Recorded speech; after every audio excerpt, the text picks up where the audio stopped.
Halo semuanya, aku Eli. Hari ini aku mau sharing tentang proses lahiran aku. Mungkin untuk teman-teman yang udah follow Instagram aku tahu bahwa aku ada foto dan update terus tentang kehamilan aku. Dan terakhir aku ada bikin video mengenai pembicaraan tentang wedding. Jadi untuk kalian yang mau nonton video pembicaraan tentang wedding, intimate wedding juga boleh langsung cek di YouTube aku. Aku ada share juga bahwa aku kepengen banget lahiran normal. Nah tiba-tiba ada sesuatu terjadi sehingga tahu-tahu udah lahiran gitu, langsung update kelahiran baby G.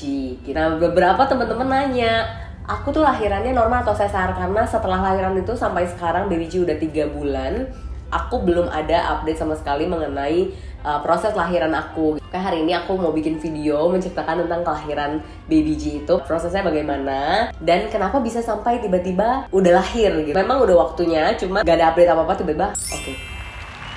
Baby G udah keluar. Emang itu aku lahiran di Rumah Sakit Atmajaya dengan Dokter Sigit. Oke, jadi ceritanya pas malam aku masih ada rekam video ini. Nah, jadi sekarang kita udah Aku masih ada rekam video ini. Malam hari aku tidur normal normal tidur gitu ya. Terus tiba-tiba jam 3-an memang biasa Bumil itu memang suka kebelet pipis. Jadi memang suka kebangun-bangun tidurnya. Pas jam 3-an aku bangun, aku langsung tiba-tiba kok basah banget gitu. Karena pas proses kehamilan kan kita udah diedukasi ya, air ketuban itu bagaimana, air seni itu bagaimana, teksturnya, bau bagaimana gitu. Nah jadi pas subuh-subuh itu aku ngerasa kok basahnya berlebihan gitu. Pas aku cium nggak ada baunya. Nah jadi ciri-ciri air ketuban itu adalah tidak berbau, tidak berwarna, dan bisa keluar terus-menerus. Nah aku ada diajarin kalau misalkan kamu ngerasa basah banget, kamu boleh coba ganti dengan celana dalam baru. Kalau masih seperti itu dan dengan ciri-ciri yang tadi ya, nah berarti itu air ketuban. Aku langsung bangunin Valen, wah ini kayaknya air ketuban deh, soalnya nggak ada baunya dan nggak ada warnanya. Dan aku udah coba ganti, ternyata tetap seperti itu. Jadi aku langsung buru-buru bangunin karena kita pasangan santai banget. Jadi pas subuh-subuh itu aku bilang, waduh aku belum keramas lagi. Karena kan setelah lahiran menurut kepercayaan harus 1 bulan gak boleh keramas gitu kan. Setelah itu aku langsung bilang ke Valen dan dia bilang, oh ya udah keramas dulu aja. Ide bagus, baik aku keramas. Dan sementara terus aku pikir ya udah santai karena memang gak sampai yang buar banyak banget gitu kan. Oke, habis itu kita siap-siap ke rumah sakit. Itu posisi jam 3:30. Lalu kita ke rumah sakit. Sebelum OTW aku bilang kayaknya aku lapar banget deh, harus beli makan. Beli nasi uduk dulu, kita makan dulu nasi uduk di IGD. Kita buru-buru ke IGD sambil chat dokter kita, terus bilang bahwa ketuban pecah bla bla bla gitu kan. Ketika sampai di lokasi ditangani sama suster, ditanya kenapa bla bla bla, akhirnya dipanggil bidan untuk cek aku. Nah dia juga diinfo langsung sama dokternya untuk cek pembukaan, terus CTG, terus juga beberapa hal lainnya deh aku kurang paham. Setelah udah cek kayak gitu, dia konsultasi langsung, dia ngobrol sama dokter bagaimana. Dan ternyata kata dokter nggak memungkinkan untuk aku lahiran normal. Jadi dokter aku langsung instruksi semua bagian untuk persiapkan ruang operasi buat aku. Kaget gak? Kaget banget. Karena udah selama ini mempersiapkan mental, mempelajari segala hal tentang bagaimana lahiran normal.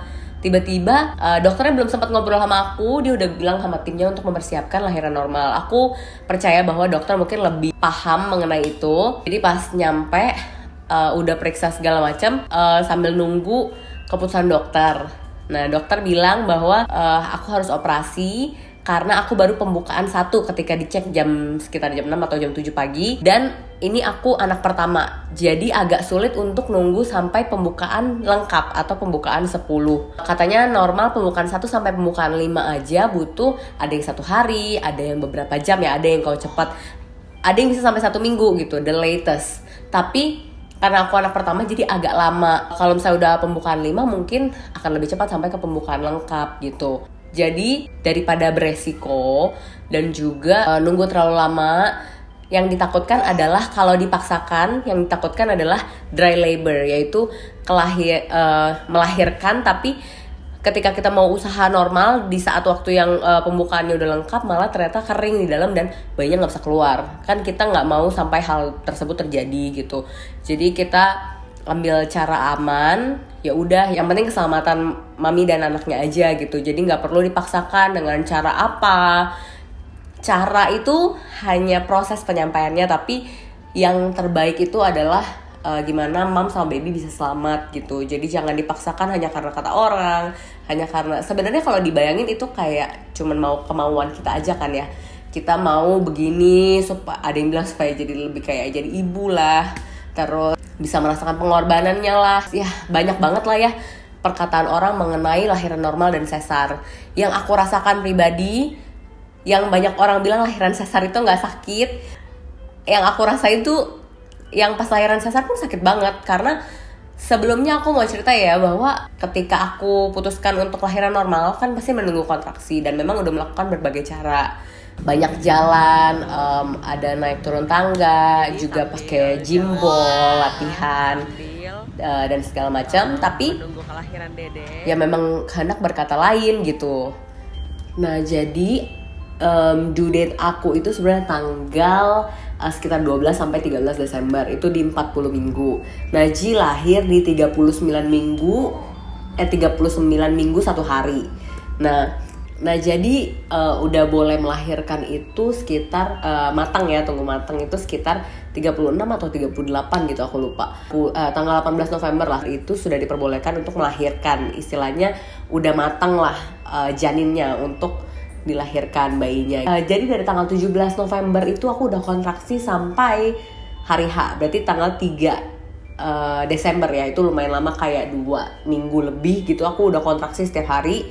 Mulai dari kontraksi ringan yang cuman kayak sakit ketika datang mens hari pertama tuh, yang mules-mules gak enak perut, aduh mau makan mau apa gak enak gitu, sakit perutnya sampai udah parah banget, sampai nggak bisa ngomong, sampai mau pukul-pukul orang, sampai yang udah nggak bisa jalan, itu udah ngerasain gitu. Dan pas hari H datang ke rumah sakit kan dicek baru pembukaan 1, langsung dijadwalin katanya kurang lebih jam 11 jam 12 aku harus operasi gitu kan. Aku ada nanya, kemungkinan dok kalau misalkan keluarga aku mau lihat jam atau bagaimana, ada jam tertentu harus dioperasi boleh nggak? Dia bilang boleh, tapi nggak bisa lewat dari tengah hari atau udah sampai ke sore, karena posisinya udah lumayan urgent dan gak bisa terlalu lama ditunggunya gitu. Nah jadi posisi air ketuban aku tuh, aku akan kasih cuplikan hari H, aku ada bikin video mengenai penjelasan air ketuban aku. 2,4 aduh 55 cm ya. Yang sebelah sini aku punggung semua nih yang itu. Ya nggak ada bagian yang kosongnya, nggak ada bagian yang hitam-hitamnya, ya sedikit dianya tuh. Yang kanan sono ya? Betul. Itu kosong. Nggak ada airnya, karena ini bagian punggung, ya tuh. Jadi airnya nggak terlalu banyak. Jadi kalau aku totalkan masih kurang antara sekitar 5 sampai 6 cm. Nah, airnya. Betul, airnya. Nah, kalau dari saya ini kan kamu masih baru pembukaan 1. Ya, kalau kita paksa untuk lahiran normal, seperti saya bilang aktif itu kan 4 ya. Jadi pas hari H itu kontraksinya tadinya lumayan sedikit-sedikit, nggak terlalu heboh, makanya kita masih bisa santai. Pas paginya masih bisa makan, masih bisa beres-beres. Tapi koper lahiran aku sih udah ready, jadi tinggal dibawa aja gitu.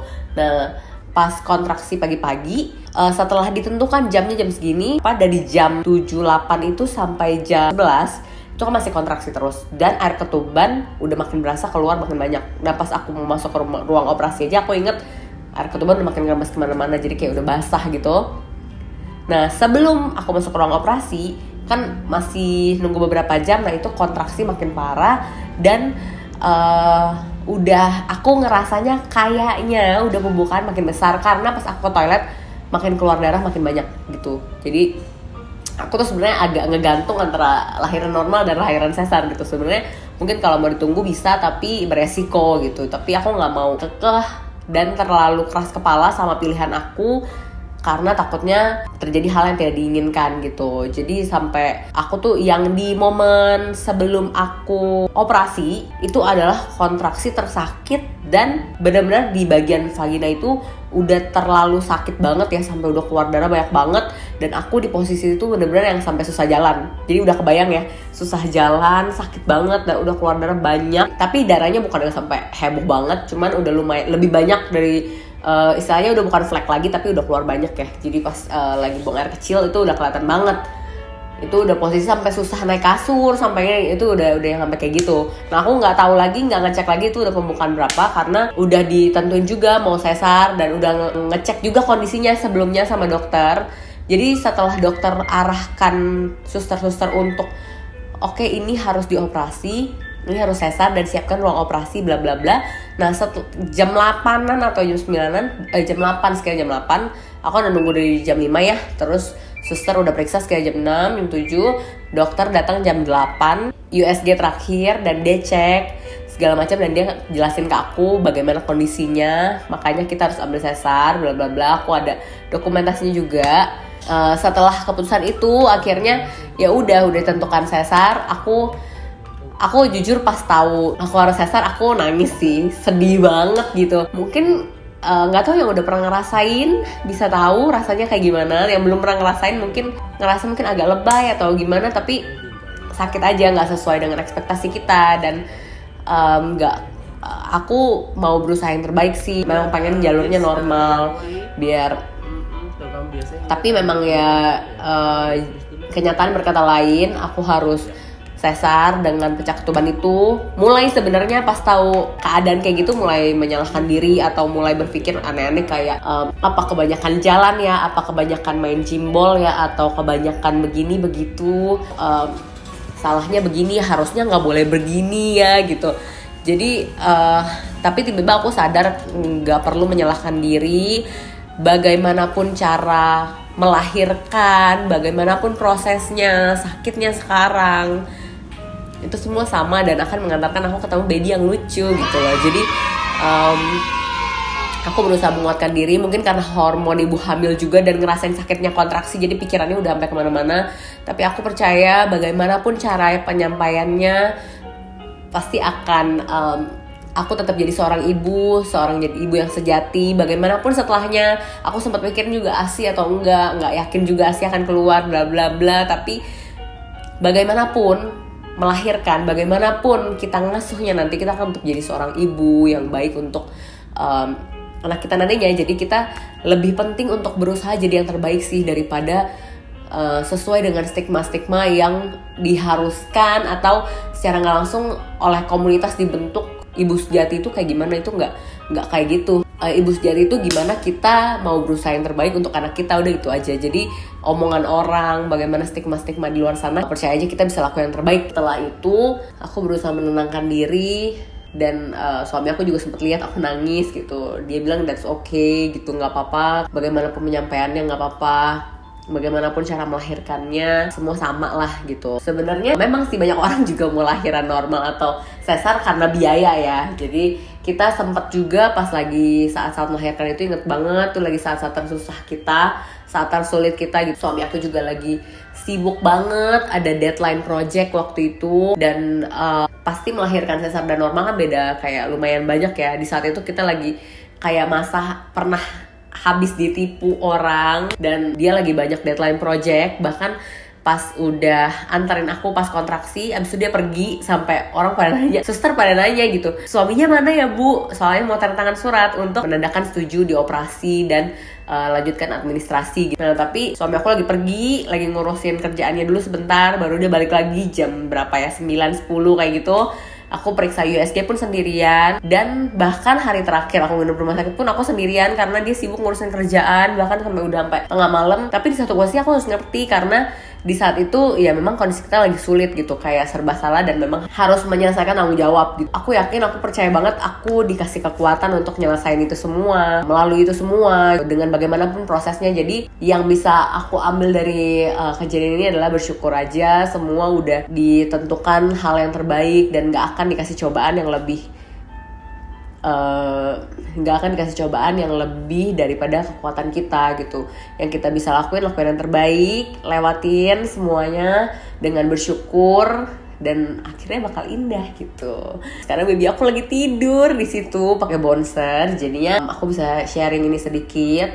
buat teman-teman, semoga bisa menginspirasi buat moms di luar sana yang udah punya anak, yang lagi hamil. Semoga semuanya dipermudah jalannya, diperlancar. Bagaimanapun prosesnya, bagaimanapun sakitnya, itu semua hanya sementara. Harus tahu semua perjuangan itu hanya sementara dilalui. Sakitnya itu semua akan mengantarkan kalian untuk ketemu baby kalian yang udah mungkin kalian harapkan.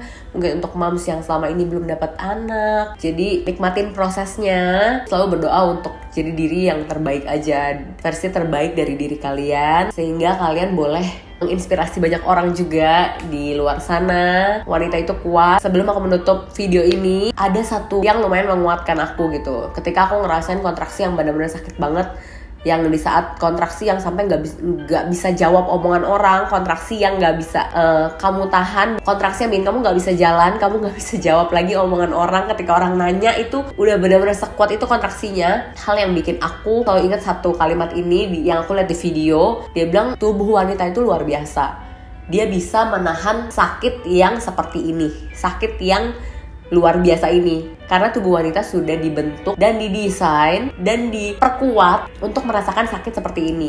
Kalau rasa sakit ini dirasakan laki-laki, belum tentu mereka kuat. Jadi aku ngerasa wanita itu sangat spesial, wanita itu udah dibentuk sedemikian rupa untuk dapat merasakan sakit yang luar biasa ini. Jadi untuk semua moms di luar sana, kalian kuat, kalian luar biasa. Kalian pasti bisa melalui fase-fase hamil dan melahirkan ini. Begitu juga moms yang udah punya anak 1 tahun, 2 tahun, dan selanjutnya. Kalian luar biasa, kalian kuat, bisa merawat dia sampai saat ini. Dan harus tahu kalian itu satu-satunya harapan buat anak kalian. Mereka hidup dari darah kalian, daging kalian, dan dari semua yang kalian korbankan gitu. Jadi gak akan ada yang sia-sia. Terima kasih buat teman-teman yang udah nonton video ini. Semoga video ini bermanfaat dan semoga bisa menginspirasi teman-teman di luar sana.